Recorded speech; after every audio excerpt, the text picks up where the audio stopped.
Corporation chief engineer గారు అందరూ వచ్చి వాళ్ళు పరిశీలించడం జరిగింది. నిన్నే నేషనల్ హైవేస్ కార్పొరేషను కలెక్టర్ గారితో ఒక సమీక్ష చేయడం జరిగింది. ఈ ప్రాంతంలో మేము కొత్త బస్ స్టాండ్ నుంచి స్క్రూ బ్రిడ్జ్ వరకు ఫ్లైఓవర్ అడగడం జరిగింది. కనకదుర్గమ్మ వారి దగ్గర దిగి ఎక్కే విధంగా స్క్రూ బ్రిడ్జ్ వరకు మేము ఫ్లైఓవర్ అడగడం జరిగింది.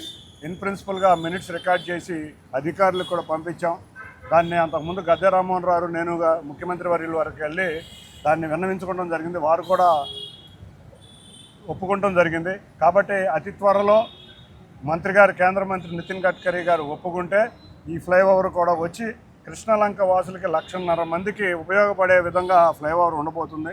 అన్నిటికన్నా ముఖ్యంగా విజయవాడ నగర కష్టాలన్నీ కూడా ఆ ఫ్లైఓవర్ వల్ల తీరుతాయి. ఎందుకంటే చాలా వెస్టర్న్ బైపాస్ వల్ల కొంత ట్రాఫిక్ కష్టాలు తగ్గితే రేపు రాబోయే బెంచ్ సర్కిల్ నుంచి గంగూరు వరకు ఫ్లైఓవర్, బెంచ్ సర్కిల్ నుంచి కొత్త బస్ స్టాండ్ వరకు ఫ్లైఓవర్ వేస్తే సమస్యలన్నీ తీరిపోతాయి. అంతేకాకుండా గద్దె రామ్మోహన్ రావు పదే కృష్ణలంకలో 2 ఆర్యూబీలు కావాలని వారు విన్నవించుకుంటాం. నేషనల్ హైవే వారు దాన్ని ఒప్పుకుని రాణి గారి తోట దగ్గర ఒక ఆర్యూబీని శాంక్షన్ చేయడం జరిగింది. సబ్వే శాంక్షన్ చేయడం జరిగింది. ఆ సబ్వే వల్ల రాణి గారి తోటలో నిరంతరం ప్రమాదాలకు గురవుతుంది. ఆ ప్రాంతాన్ని కూడా నివారించడం ఇవాళే టెండర్లో ఓపెన్ చేయడం జరుగుతుంది. అతి త్వరలో ఆ ప్రాంత వాసుల కోరిక ఫ్లైఓవరు, ఆ 2 ఆర్యూబీలు కూడా తీరుతాయి.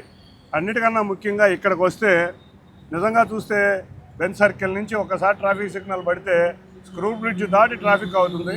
అందులో నగరాల్లోకి వెళ్లాల్సిన వాసులకి చాలా ఇబ్బందికర పరిస్థితులు వస్తున్నాయి. వీటికి తోడు లారీ ఓనర్స్ అసోసియేషన్ హాల్లో ఏదైనా ఫంక్షన్ జరిగితే ఇక్కడ పార్కింగ్ కూడా నేషనల్ హైవే అంతకుముందు ఇంత చివరి దాకా ఉండేది కాదు, వాళ్ళకి పార్కింగ్ స్థలం ఉండేది. కానీ ఆ పార్కింగ్ స్థలం నేషనల్ హైవే అధికారంలోకి వెళ్ళటం వల్ల ఇబ్బందులు పడుతున్నారు. ఈ డివైడర్లో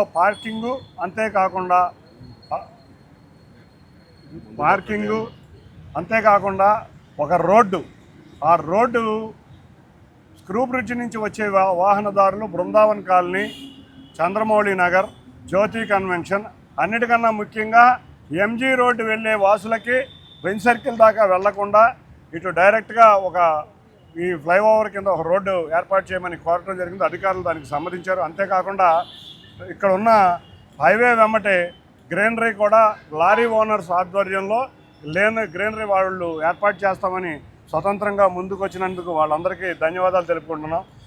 దీని లారీ ఓనర్స్ ఎదురుగా ఆ రోడ్డు ప్రారంభమయ్యే వరకు parking lorry owners association maintain చేసే విధంగా మేము కోరటం జరిగింది.